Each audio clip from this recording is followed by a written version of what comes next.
삼성전자가 3분기 영업이익 17조 5,700억 원을 기록했습니다. 반도체 부문에서만 13조가 넘는 이익을 냈는데요.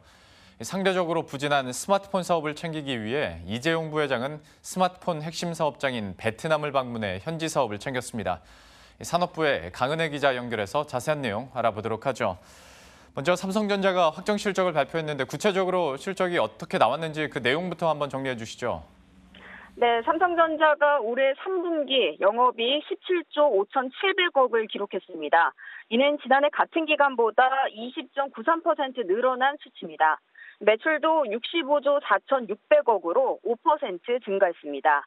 영업이익은 분기 기준으로 사상 최대이고 매출은 지난 2017년 4분기에 이어 두 번째 최대 실적입니다. 사업 부분별로는 반도체가 13조 6,500억을 벌어들였습니다. 견조한 메모리 반도체 시황이 이어지는 가운데 공정 미세와 더불어 수율과 생산성이 향상돼 실적이 증가했습니다.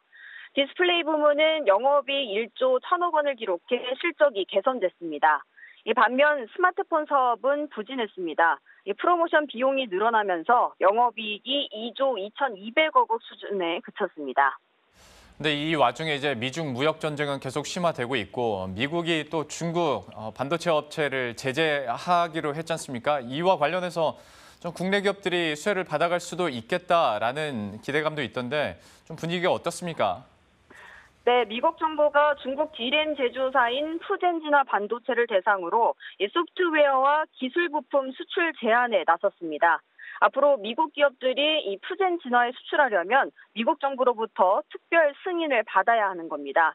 사실상 미국 기업과의 거래를 전면 금지한 건데요. 푸젠 진화는 메모리 생산을 준비하는 중국 3개 기업 중 하나입니다. 이번 조치로 반도체 핵심 장비 수입에 차질을 빚게 됐는데요.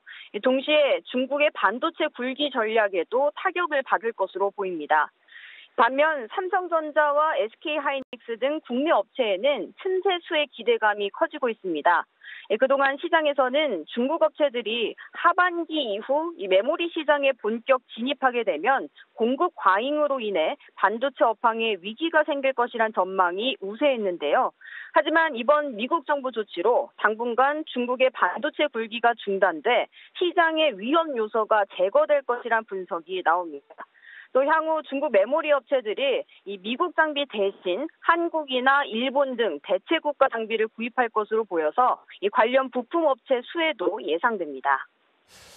그리고 이재용 부회장이 베트남으로 건너갔지 않습니까? 총리와 면담도 했다고요?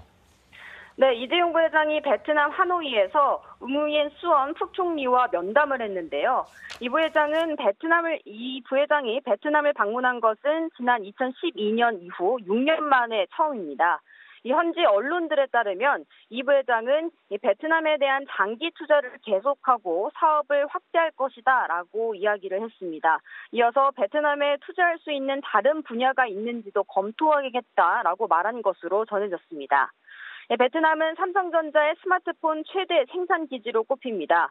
현재 연간 1억 5천만 대 이상의 스마트폰을 베트남에서 만들고 있는데요. 이 밖에도 TV와 세탁기 등 주력 상품 대부분을 베트남에서 생산하고 있습니다.